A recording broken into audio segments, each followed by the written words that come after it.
오늘 우리가 나눌 하나님의 말씀은 사무엘상 1장 9절에서 18절까지 말씀입니다. 그들이 실로에서 먹고 마신 후에 한나가 일어나니 그때 제사장 엘리는 여호와의 전 문설 주곁 의자에 앉아 있었더라.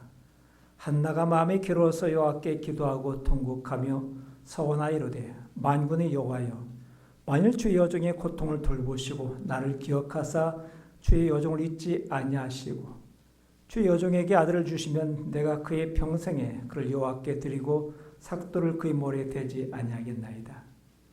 그가 여호와 앞에 오래 기도한 동안에 엘리가 그의 입을 주목한즉 한나가 속으로 말하며 입술만 움직이고 음성은 들리지 아니하므로 엘리는 그가 취한 줄로 생각한지라. 엘리가 그에게 이르되 네가 언제까지 취하여 있겠느냐, 포도주를 끊으라 하니 한나가 대답하여 이르되 내 주여 그렇지 아니하니이다. 나는 마음이 슬픈 여자라 포도주나 독주를 마신 것이 아니요 여호와 앞에 내 심정을 토한 것뿐이오니 당신의 여종을 악한 여자로 여기지 마옵소서. 내가 지금까지 말한 것은 나의 원통함과 격분됨이 많기 때문이니라 한지라. 엘리가 대답하여 이르되 평안히 가라. 이스라엘 하나님이 네가 기도하여 구한 것을 허락하시기를 원하노라 하니 이르되 당신의 여종이 당신께 은혜 입기를 원하나이다 하고 가서 먹고 얼굴에 다시는 근심빛이 없더라. 아멘. 저희 우집 화장실에서 물이 새는 바람에 우리 집 화장실로 물이 똑똑 떨어집니다. 물이 홍수가 나는 것도 아니고 콸콸 쏟아지는 것도 아니고 가끔 한 방울씩 떨어집니다. 여간하면 그냥 참고 살아도 되겠는데 이 떨어지는 위치가 참 고약합니다. 그 위치가 변기에 앉았으면 바로 머리에 똑 떨어지는 그 위치입니다. 별건 아니지만 참 불쾌하더라고요. 그래서 윗집에 얘기를 해가지고 수리를 요청했습니다. 그런데 전문 수리공이 아니었는지 수리했는데도 불구하고 또 역시 물이 떨어져요. 알아보니까 이 수리하던 분이 큰 공사가 될 테니까 바닥 전체를 뜯기보다는 일단 의심이 되는 거 먼저 수리를 해보자는 겁니다. 그렇게 해서 만일 아니라면 나중에 전체를 뜯어서 고쳐보겠다는 얘기입니다. 아직 수리가 되지는 않았습니다만 사실 화장실을 쓰지 않으면 물이 새지 않더라고요. 다른 화장실을 사용해 주길 요청을 했고 그래서 지금은 화장실을 쓰지 않기 때문에 물이 새지는 않습니다. 언젠가 여유가 되면 시간이 되면 그때 바닥까지 다 뜯어서 아마 고칠 겁니다. 전 이때 깨달았습니다. 좋은 기술자란 잘 고치는 게 좋은 기술자가 아니라 원인이 무엇인지 잘 찾아내고 그리고 잘 고치는 기술자가 좋은 기술자구나. 이 두 가지 정확한 진단과 정확한 처방이 바로 좋은 기술자의 조건이었다는 것을 알게 됩니다. 지금 우리가 살고 있는 시대는 참 답답하기 그지없는 시대입니다. 많은 사람들은 이 문제의 원인을 코로나라 보고 있습니다. 그것도 과언은 아닐 거예요. 그래서 많은 사람들이 코로나 백신을 준비하고 있고 또 치료제도 개발하는데 박차를 가하고 있습니다. 하지만 또 다른 전문가들은 이 시대의 답답함, 이 시대의 고통은 바로 인간의 욕망이 빚어낸 비극이라고 보는 학자들도 있습니다. 지금 인류는 코로나 극복을 위해서 바쁘게 움직이고 있습니다. 물론 그것도 해야 될 일이겠지만 그러나 더 중요한 것은 정확한 진단과 그에 따른 정확한 처방입니다. 학자들은 말합니다. 코로나만 잡는다 할 것은 아니라고 말합니다. 이 코로나를 정복할지라도 또 다른 바이러스가 인간을 공격할 거라는 것입니다. 지금 우리가 코로나 때문에 난리를 떨고 모든 걸 셧다운되고 일상이 멈춰버린 것, 이제 코로나가 정복된다면 이걸로 끝날 것인가? 아니라는 거죠. 또 다른 변종 바이러스가 오게 될 텐데 우린 그때 또 지금처럼 우왕좌왕하면서 셧다운 시키고 일상을 멈춰버리고 더 강도 높은 제재를 감으로 말미암아 그냥 이렇게 지낼 수 있을 것인지 우린 다시 한번 생각해 봐야 됩니다. 정확한 진단은 이제 학자들이 알아서 하겠습니다만 우리는 신앙인으로서 이 시대의 아픔과 이 시대의 고통, 이 시대의 고통의 원인을 오늘 말씀 속에서 찾아보고 또한 그 해결책을 말씀 속에서 찾아보기 원합니다. 오늘 우리가 읽었던 이 사무엘상 1장 말씀은 사사시대에서 선지자 시대로 들어가는 진입로 혹은 전환점이 된다고 볼 수 있습니다. 사사시대는 참 답답한 시대였죠. 백성들은 우상을 숭배하고 어떤 레위인들은 먹을 게 없어서 구걸하러 다닙니다. 하나님 말씀을 떠났습니다. 그래서 백성들이 우상을 숭배합니다. 우상을 숭배한 그들이 하나님 말씀을 떠났으므로 레위인들조차 그들이 돌보지 않았던 거죠. 하나님께서는 바로 레위인들을 이스라엘 백성들이 돌보라 망했는데 돌보지 않으니까 먹을 게 없어 떠돌아다니고 구걸하러 다니고 있습니다. 어떤 레위인은 이렇게 먹고 힘든 시대에 어떤 집에서 평생 먹을 걸 보장해 준다고 하자 이 족속의 레위인이 그 집안에 주지 않습니다. 오늘날로 말하면은 한 교회의 목사가 한 집안의 목사로서 전락하고 말았다는 것입니다. 어떤 레위인은 또한 집을 나간 첩을 찾으러 갔는데 이 첩을 찾고 돌아오는 도중에 불량배들을 만났습니다. 불량배들의 첩을 뺏겼고 그 불량배들이 밤새 첩을 기록게 함으로 말미암아 새벽에 결국은 죽고 말았어요. 이 레위인이 너무나 원통해서 죽은 첩의 시체를 12토막 나누어서 12지파에 보냈습니다. 내 억울함을 좀 알아달라는 것입니다. 그러자 일로 말미암아 온 나라가 분개해가지고 동족 상잔의 비극이 일어납니다. 한마디로 난장판이었어요. 이 시대 사사시대는 하나님 말씀은 땅에 떨어졌고 모두가 자기가 좋은 대로 생각하는 대로 자기 하고 싶은 대로 하던 시대였습니다. 이런 시대에 답답한 여인, 괴로운 여인 한나를 등장시켜서 하나님께서 메시지를 전합니다. 한나는 엘가나의 아내입니다. 엘가나의 가정은 신앙 명문 가정이었습니다. 그런데 이 신앙 명문 가정에도 아픔이 있었습니다. 그의 아내 한나가 아기를 갖지 못한 거예요. 아마도 그래서 엘가나는 이 두 번째 아내 분인날을 맞아들인 것 같습니다. 두 번째 아내는 아이를 낳습니다. 그런데 이로 말미암아 한나에게 고통이 시작됩니다. 이 분인날에게 괴로움을 당합니다. 업신여김을 당합니다.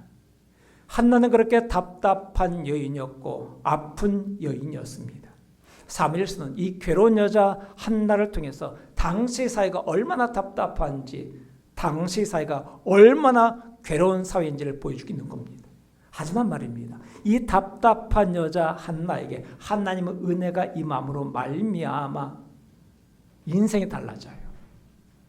사무엘서는 이걸 말합니다. 이 한나를 통해서 이 시대가 답답하고 아픈 건 사실이지만 그러나 그럼에도 불구하고 하나님께서 은혜를 베푸심으로 말미암아 아직 희망이 있다는 것입니다. 이제 사사시대가 끝나고 선지자시대가 임할 것이기 때문이에요.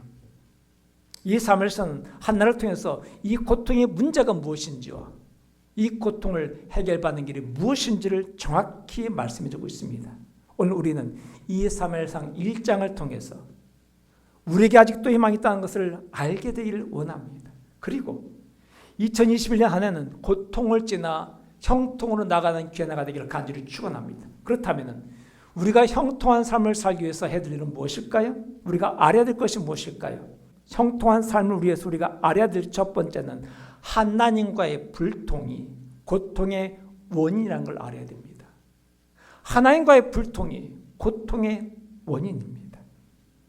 여러분, 이 사무엘서가 불임한 여성의 이야기로 시작되는 게 참 흥미롭지 않나요?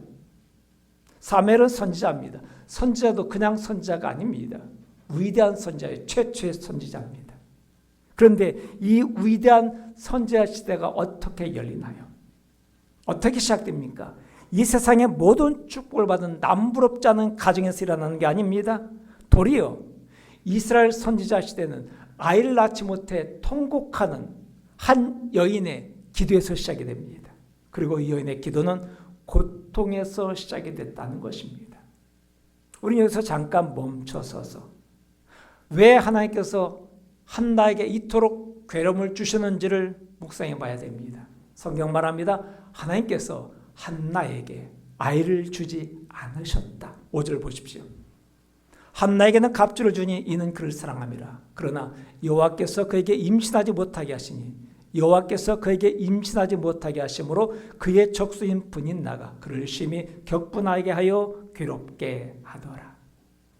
성경 분명히 말합니다. 한나가 임신하지 못한 것은 하나님께서 막으셨기 때문이라고. 그것도 한 번이나 두 번씩 말씀하셨습니다. 여러분, 두 번 말했다는 것은 뭐라고요? 맞습니다. 강조입니다. 이렇게 강조한 이유가 무엇일까요? 하나님께서 막으셨다고 강조하는 이유가 무엇일까요? 그것은 바로 그 시대의 답답함은 결국 하나님과의 불통이 원인이라는 것을 알게 하기 위해서입니다. 하나님께서 막으신 거예요. 그들의 인생의 문을, 그들의 일상의 문을 하나님께서 막으신 거예요. 하나님께서 닫으시자 답답해지는 겁니다. 하나님께서 닫으시자 괴로워지는 것입니다. 하나님께서 한나의 태를 닫으심으로 말미암아 한나가 고통스러운 것처럼 하나님께서 그 시대의 문을, 축복의 문을 닫으심으로 말미암아 이 시대가 고통 가운데 살고 있다는 것입니다. 왜 닫으셨을까요?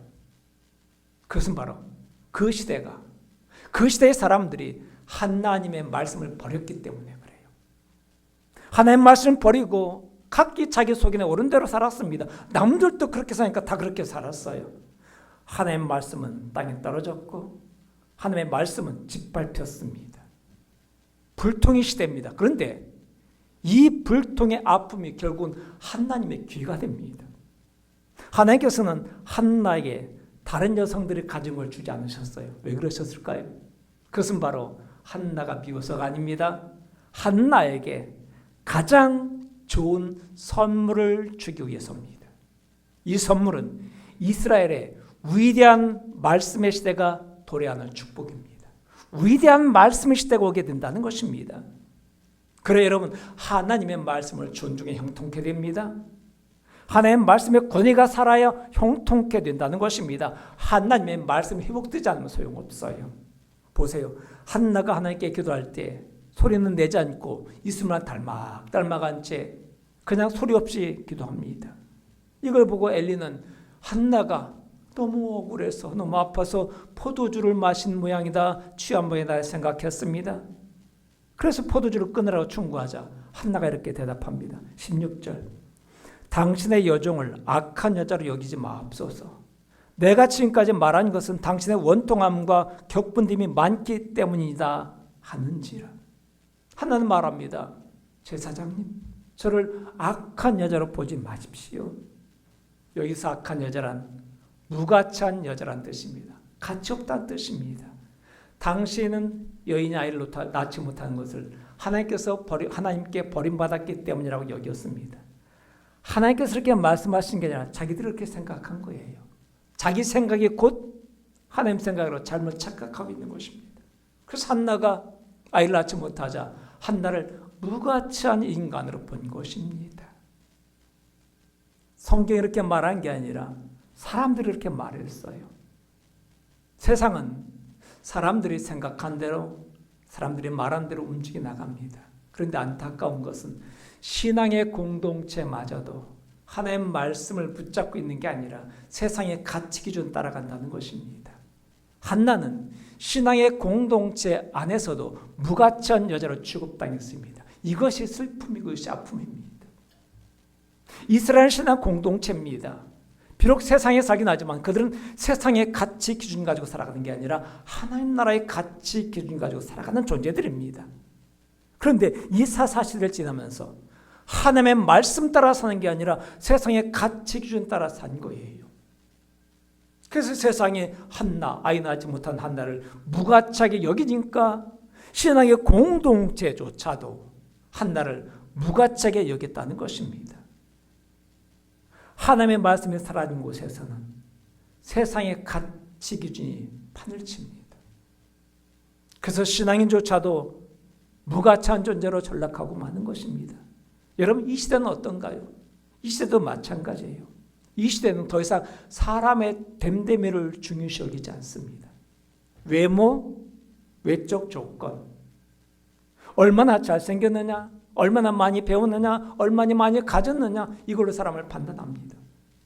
이 세상은 사람이 하나님의 존재를 무시하기 때문에 그래요. 그런데 안타까운 것은 세상은 그렇다 쳐요. 세상은 세상이니까요. 그런데 문제는 하나님의 공동체, 신앙 공동체마저 하나님의 가치 기준으로 살아가는 게 아니라 세상과 똑같이 간다는 것입니다. 여러분, 세상은 하나님의 존재를 무시합니다. 아무리 그럴지라도 하나님의 존재를 무시해도 되는 건 아닙니다. 하나님께서는 엄연히 창조 질서를 세우셨습니다. 그런데 우리 인간들의 욕망이 이 창조 질서를 깨뜨린 거예요. 그 결과 우리를 위하던 자연이 우리를 대적하게 된 것입니다. 여러분, 지금 이 코로나 사태는 단순한 바이러스 문제만은 아니에요. 이것은 바로 인간의 욕망이 만들어낸 재앙입니다. 우리의 편리함을 위해서 자연을 마구 훼손시키고 마구 개발하다 보니까 질서가 파괴되면서 있어서는 안 될 것들이 자꾸 생겨나는 것입니다. 물론 개발도 해야 되겠죠.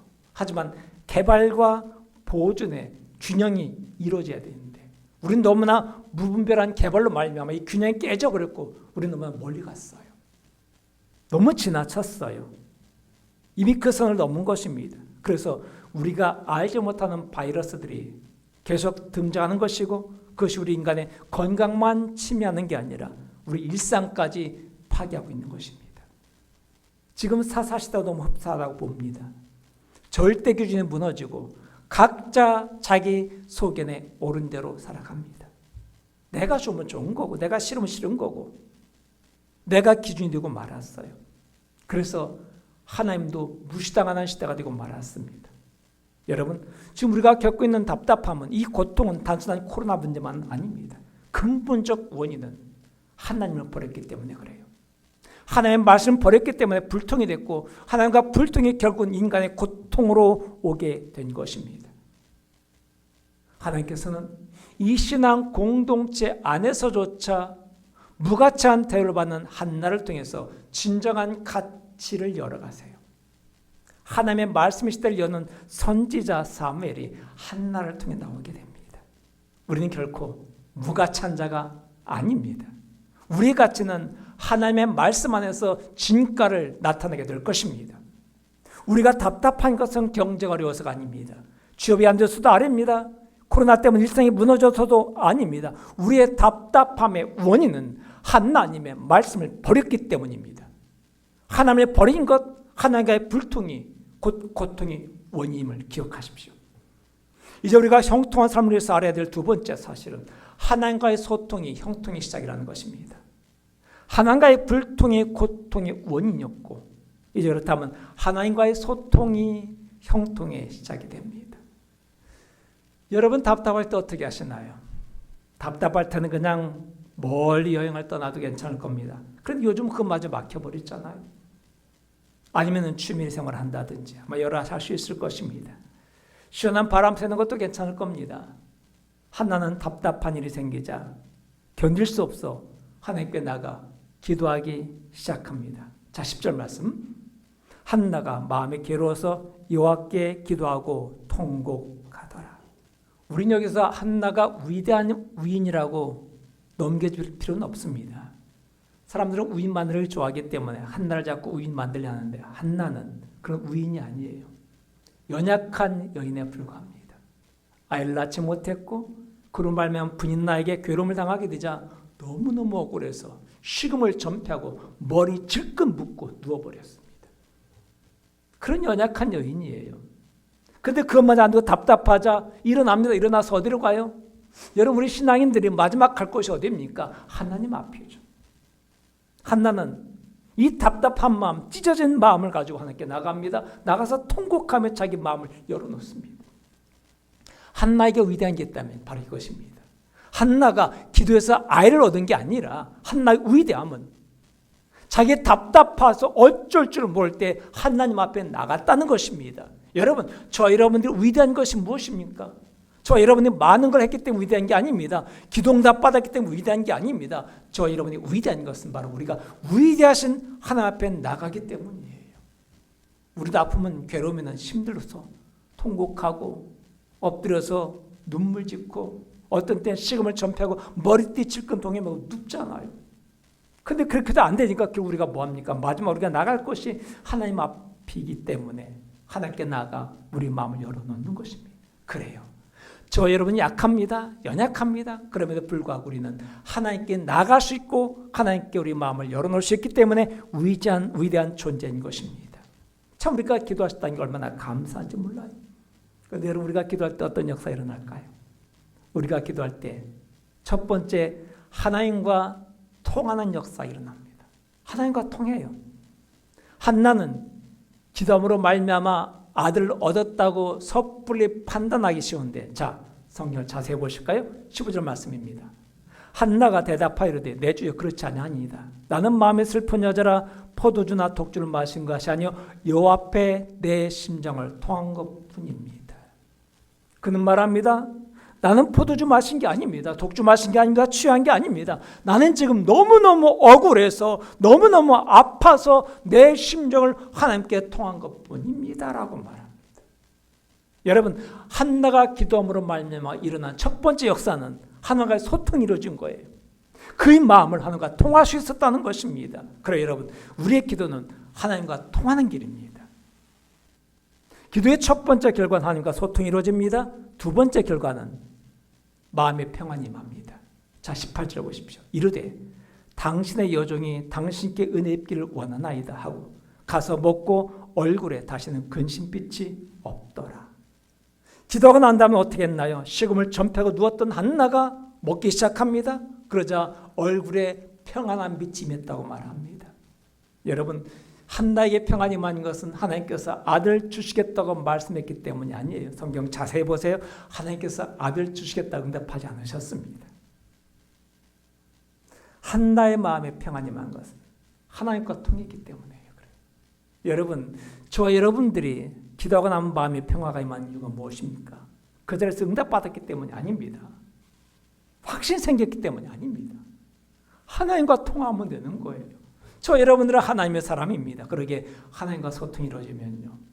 환경과 상관없이 첫 번째 마음의 평화가 임합니다. 그런데 우리 마음만 평안한 게 아니에요. 마음만 평안한 게 아니라 우리 일상도 평화가 임합니다. 일상도 달라져요. 하나님과의 소통이 이루어지고 난 다음에 한나에게 무슨 일이 생겼던가요? 19절 그들이 아침에 일찍 일어나 여호와 앞에 경배하고 돌아가 라마의 자기 집에 이르니라. 엘가나가 그의 아내 한나와 동침함에 여호와께서 그를 생각하신지라. 하나님께서 한나를 생각하셨습니다. 그 전에 하나님께서는 한나의 태를 닫으셨어요. 아이를 낳지 못하게 하셨는데 이제는 한나를 생각하셔서 아이를 낳게 하신 것입니다. 하나님께서 하신 거예요. 기도했기 때문에 된 것이 아니라 우리가 기도하자 하나님과 소통이 임하게 되고 소통이 임하게 되자 마음의 평화가 임하고 우리 마음뿐만이 아니라 우리 일상의 평화가 임하게 된 것입니다. 그렇습니다. 사랑하는 성도 여러분, 하나님과 소통할 때 형통의 역사가 일어납니다. 하나님 우리 마음만 평안케 하시는 분이 아니라 우리 일상도 평안케 하시는 분인 줄 믿습니다. 하나님께서 한나의 태의 문을 닫으신 것처럼 그 시대의 문을 닫으셨습니다. 그렇지만 이제 하나님께서 한나의 태를 열으신 것처럼 그 시대의 문을 열어나가십니다. 오늘 이 시간도 하나님께서 한나의 태를 열으신 하나님께서 저 여러분의 인생의 문을 여시는 놀라운 축복이 임하기를 간절히 축원합니다. 우리가 형통한 삶을 살기 위해서는요, 가장 중요한 게 하나님과 소통하는 일입니다. 물론 경제회복을 위해서 아이디어도 필요할 것이고 연구도 필요할 것입니다. 지금 4차원 시대가 되면서 앞으로 교회가 어떻게 될지 모르겠어요. 이를 위해서 머리 맞대고 연구도 하고 회의도 하는 것도 필요할 것입니다. 그러나 그보다 먼저 우선적인 것은 하나님의 말씀을 회복하는 겁니다. 교회가 하나님의 말씀을 회복하고 저 여러분들이 하나님의 말씀을 회복할 때 형통케 된 역사가 일어납니다. 우리가 하나님의 말씀 앞에 다시 설 때 우리 인생은 다시 시작할 수 있어요. 이스라엘의 답답함은 하나님의 말씀을 버린 데서 시작이 됩니다. 그리고 이스라엘의 형통은 하나님의 말씀을 회복함으로 시작이 됩니다. 사사시대는 하나님의 말씀의 권위가 추락한 시대였습니다. 그러나 이제 선지자 시대가 되면서 하나님의 말씀이 선포되는 시대가 될 것입니다. 여기서 희망이 시작됩니다. 여러분, 우리 희망은 하나님이세요. 그분의 말씀이 이 시대의 희망입니다. 그러게 누가 뭐래도 우리는 하나님 말씀 앞으로 돌아가야 됩니다. 우리 답답함을 열어주시고 우리의 문제를 풀어주시는 것은 하나님 말씀 앞입니다. 하나님만이 우리의 희망입니다. 이 세상은 하나님 말씀 들으려 하지 않습니다. 아니, 도리어 멸시합니다. 이런 세상이 기대를 걸지는 않습니다. 그러나 슬픈 일은 하나님의 말씀을 붙들고 살아야 될 신앙인들조차도 하나님의 말씀을 무시하진 않지만 가볍게 여겨요. 이 말씀 듣고 은혜는 받고 마음이 시원하다는 마음도 있지만 이 말씀 붙잡고 살아가진 않더라는 것입니다. 하나님의 말씀을 장식품 정도만 생각하고 만다는 것입니다. 하지만 하나님의 말씀 붙들고 사는 자들에게는 이 상황 속에서도 형통의 역사가 일어날 줄 믿습니다. 스타인백스는 당시 미국 최고의 전기공이었습니다. 한 번은 헨리 포드의 자동차 공장 발전기가 멈춤으로 말미암아 손실이 만저만이 아니었어요. 그래서 헨리 포드가 스타인백스를 불러서 수리를 의뢰했습니다. 그는 와서 이곳저곳 둘러보더니 결국 고장의 원인을 찾아냈고 발전기가 즉시 수리가 되어 공장이 정상적으로 가동이 됐습니다. 근데 나중에 헨리 포드 앞으로 이 수리비 청구서가 날라왔는데 1만 달러나 되는 엄청난 액수가 청구된 거예요. 포드는 잘못 청구된 게 아닌가 싶어 맥스에게 전화 걸었습니다. 너무 과다 청구된 건 아닌가요? 그래서 맥스가 말합니다. 예, 노동과 부품비는 10달러입니다. 그리고 나머지 9,990달러는 어디가 고장인지 찾아낸 기술 비용입니다. 여러분, 고치는 건 시간 문제고 고치는 수리비는 별로 안 들어가요. 그런데 가장 중요한 것은 무엇이 문제인지 원인을 찾는 것입니다. 우리가 먼저 해야 될 것은 바로 이 시대의 아픔, 내 인생의 아픔, 내 가정의 아픔, 이 고통의 원인이 무엇인가를 찾는 것입니다. 이 원인은 하나님과의 불통이 아닐까요? 하나님은 우리 개인이나 우리 가정의 문제가 무엇인지 정확히 알고 계십니다. 전력이 끊어지면 자동차의 생산 라인에 멈춰설 수밖에 없는 것처럼 하나님의 말씀과 멀어지면 우리 인생도 멈추게 됩니다. 지금 우리 문제는 기계 고장이 아닙니다.